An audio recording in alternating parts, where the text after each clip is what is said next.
Mzee Kibore. Yule kijana yule Kenya. Bado yuko na msimamo wake. Unajua kijana wangu, msimamo wa watu wanaopenda ni kama mchanga kwenye maji. Kwa unavyohisi wewe, anaweza kubadilisha mawazo yake? Hapana, maumivu pekee ndio anaweza kumbadilisha, na akishapata maumivu ndio anashusha sasa silaha zake chini. Mzee Kibore wewe, wewe hujui mapenzi wewe. Mapenzi yanaweza kukufanya ukachukua maamuzi ambayo hata hukutarajia.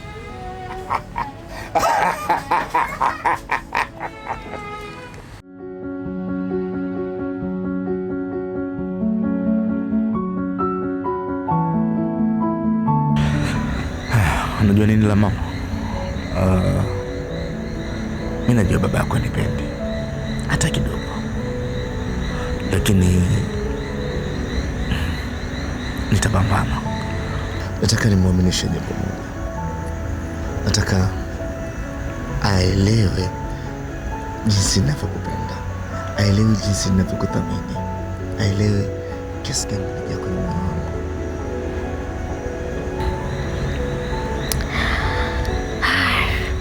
Mimi nafurahi tu kwa ujasiri ambao unauchukua. Lakini unajua kitu gani bebe? Naam.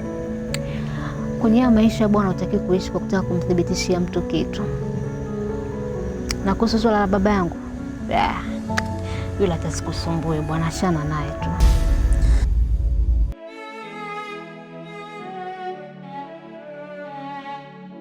Kwa taarifa yako wewe kijana, yaani hapa duniani hakuna kitu kinapoteza maendeleo na wakati kama mapenzi. Yaani mbio zake huwaga ni fupi sana, lakini zimejaa majuto. Si unanielewa? Hebu angalia hizi nyumba zote hapa, hizo zote hapa zimefunikwa na kuta pamoja na milango, lakini mwanangu, hizo kelele za maumivu wa mapenzi zinazotokea humu ndani utazani ni vita ya tatu ya dunia. Basi waliosema tutafute hela tuachane na mapenzi wakukosea. Kijana, yaani sasa hivi kengi kuangalia wewe na kuona kabisa kama akili yako imeanza kurudia. Mimi nina akili. Naona. Na hapa duniani la mama, kila mtu ameletwa kwa ajili ya hatima yake. Kila mtu ana upeo tofauti kabisa. Na kitu kingine tutakiwa kujua ni kwamba kuna baadhi ya watu wanaumia, alafu tunahisi sisi ndio wenyewe makosa, lakini kumbe wao wanateza walikuwa sababu ya hatima zao. Mimi nachoona hapa kikubwa tu ni kuwa wavumilivu. Usijali la mama. Unajua nini? Na kitu kingine, hatuwezi kuishi eti kwa sababu ya historia zao, na sisi tunatakiwa kutekeleza historia zetu ambazo zitaishi, zitakuwa tofauti na zao. Unaelewa mama? Swadata kabisa. Sipo. Haya, tupige maji. Tunywe. Piga maji kijana wangu. Kunywa, hii ndio starehe yenyewe. Leo mnafurahisha. Kweli la mama. Goodbye. Ndio huko bwana. Sasa tuende tu. Amna mama, unajua. Napiga mama. Wasa kakale. Umeanza lione huko. Toka hapa. Bye. Kesho. Kesho mkangu. Okay. Love you. I love you too.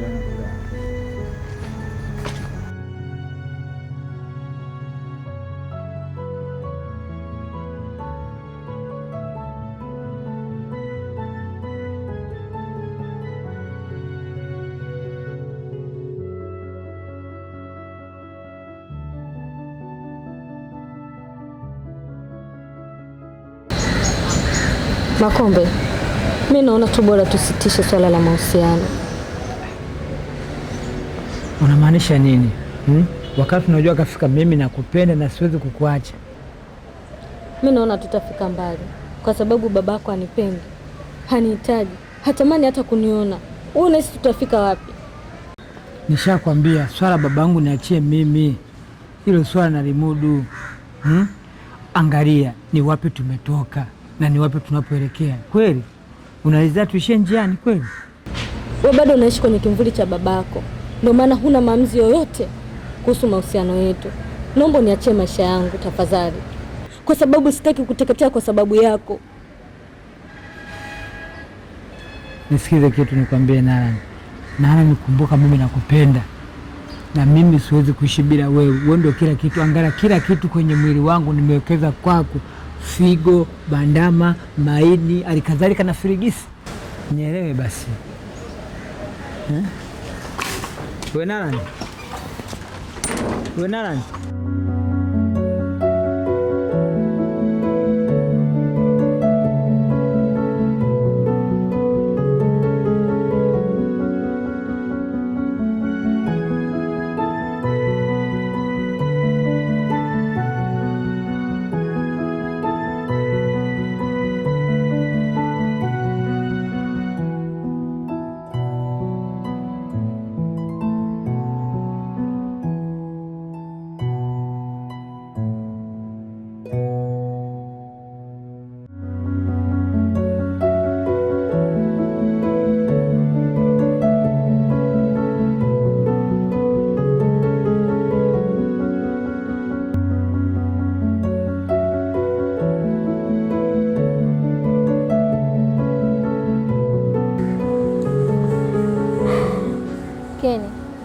Yaani huku tunakoelekea naona kabisa tunaenda kumpoteza yule mzee.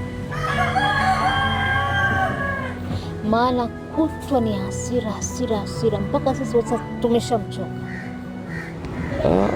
Sio hasira, ila kuna kitu kipo ndani yake.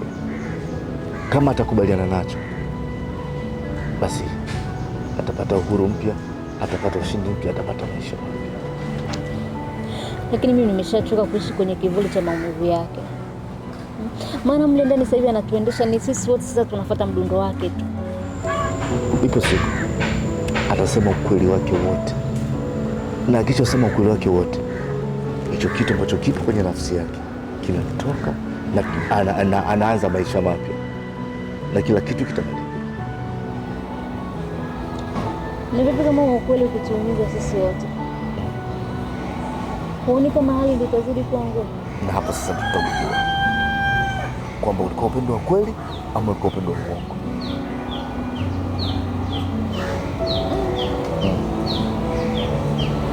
Muda ni wakati mzuri sana, na muda ni mwalimu mzuri. Mimi naona kama sasa huo muda wenyewe hauendi kabisa. Kila kitu kitaisha, vitakutokea tu. Unaelewa la mama? Hii ni hatari kwa kweli.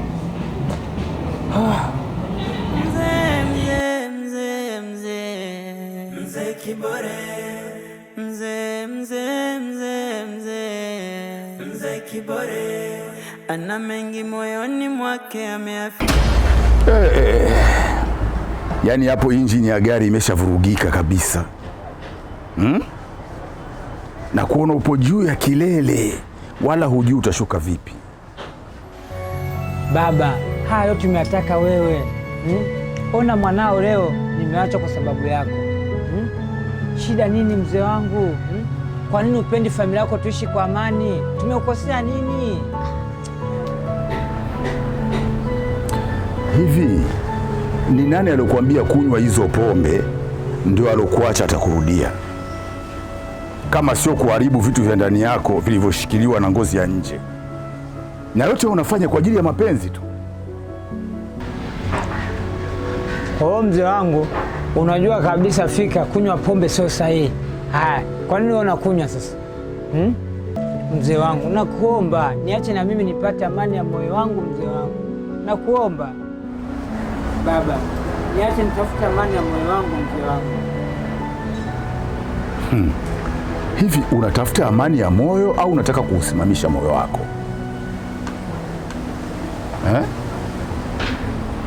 Nilishakwambia kabisa kwamba mapenzi ni maumivu, lakini hukutaka kabisa kunisikiliza. Hebu nyanyuka uondoke hapa.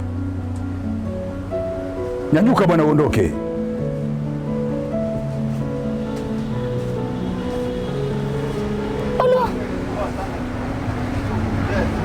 Hiyo watoto hawa. Hii alikuwa amekaa hapa na kunywa.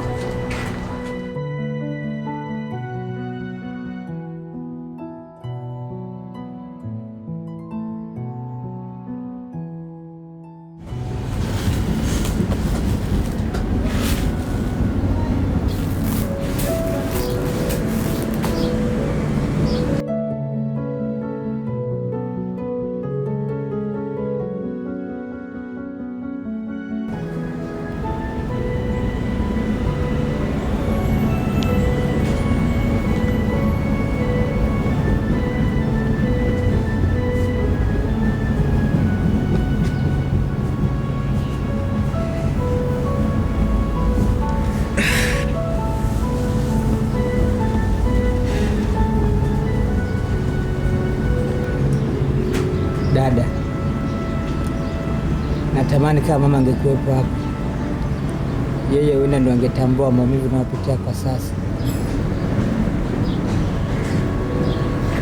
Unamaanisha nini?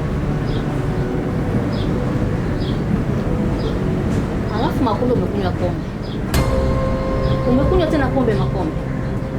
Hivi una shida gani wewe? Wewe hujakuwa kwa sasa, hauna cha kunishauri.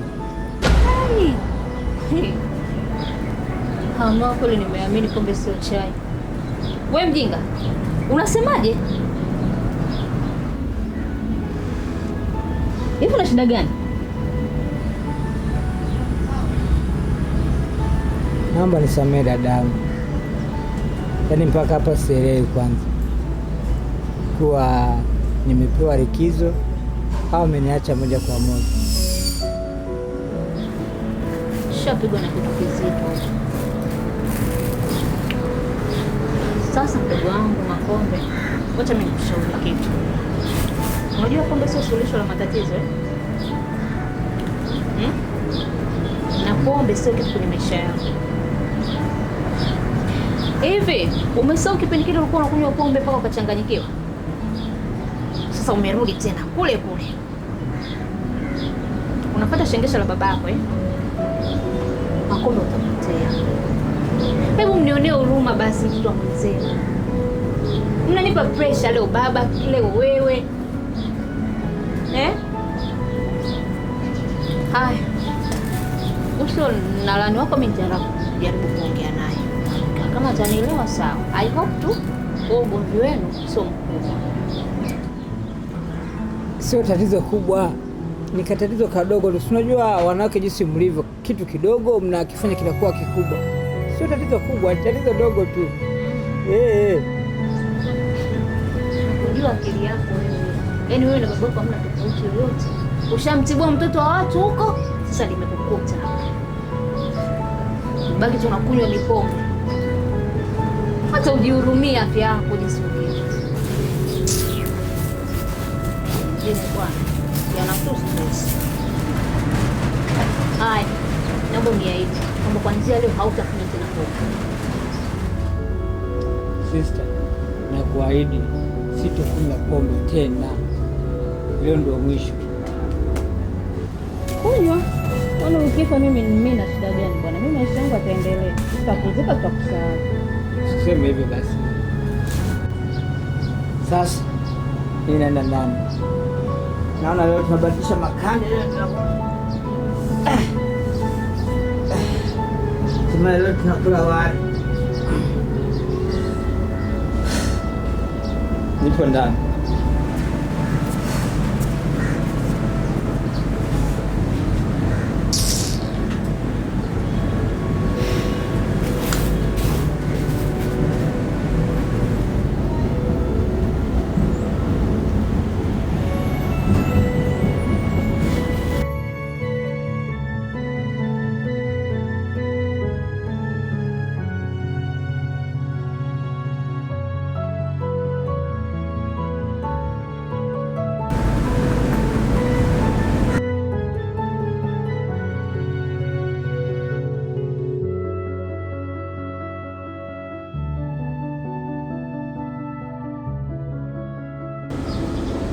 We kijana bado upo hapa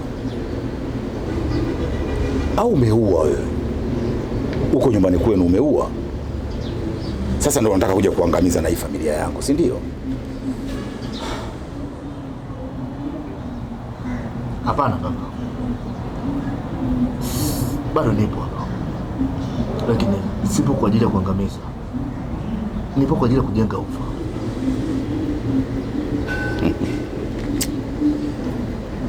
Kwa nini unapenda kujitesa hivi? Na ni nani aliyokuambia kwamba hii familia yangu inahitaji kujengwa? Ni nani aliyokuambia? Na wazazi wako walikusomesha ili uje kuwa injinia wa nyumba za watu, sio kujenga moyo wako. Yaani hata kujionea huruma, ujionee huruma kijana. Mimi sijitesi mzee wangu, ninafanya kwa ajili ya upendo tu, na nipo tayari kubeba msalaba wako. Wote walioshindwa wamezungumza maneno kama hayo, lakini kumbuka hata Yesu aliteswa na kusulubiwa msalabani kwa ajili ya dhambi za binadamu, lakini mpaka hivi leo bado binadamu wanaendelea kutenda dhambi. Itakuwa wewe unataka kubeba msalaba ambao sio wa familia yako? Mapenzi hayajawahi kumwacha mtu salama hata kidogo. Kila mmoja atachanganyikiwa kwa nyakati zake. Mimi nadhani waliomtesa ni wanadamu na sio mapenzi. Alafu baba, hivi kwa nini unapenda kujihukumu kwa makosa yako ya zamani? Hebu yaache. Unavyoumia, unavyoteseka kwa ajili ya vitu vilivyopita, vimepita, haviwezi kurudi tena. Haviwezi kurudi tena baba. Unaniumiza sana. Sawa. Ngoja mimi nikuache baba.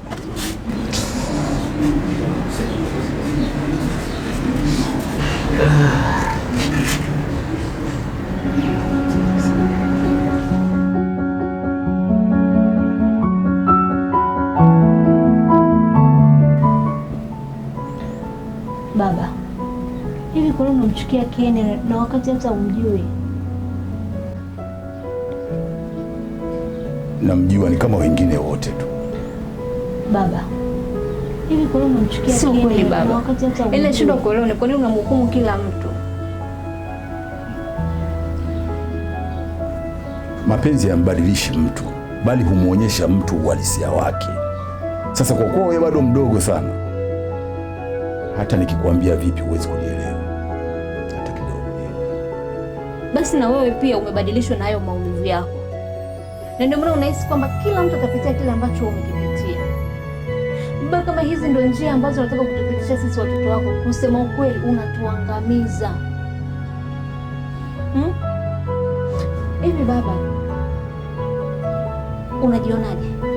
Kutu unashinda vilabuni, ukirudi hapa umelewa njui, huelewi familia yako imepitia nini, inaendeleaje wala nini. Haya, kijana wako Makombe asubuhi huko limempiga la kumpiga, sasa hivi yupo kwa amelala bila hata kula. Wewe uko tu hapa umetulia, hakuna chochote ambacho unaweza kukifanya.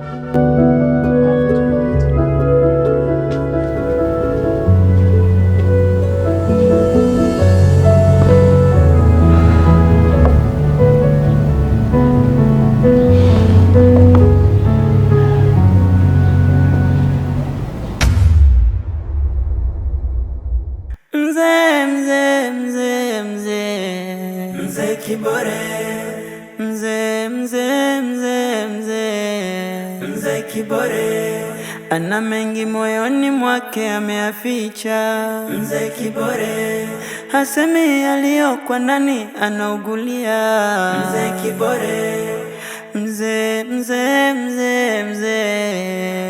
Kibore, watu mtaani hawamwelewi. Mzee Kibore, mzee Kibore, mzee Kibore, mzee Kibore, mzee Kibore.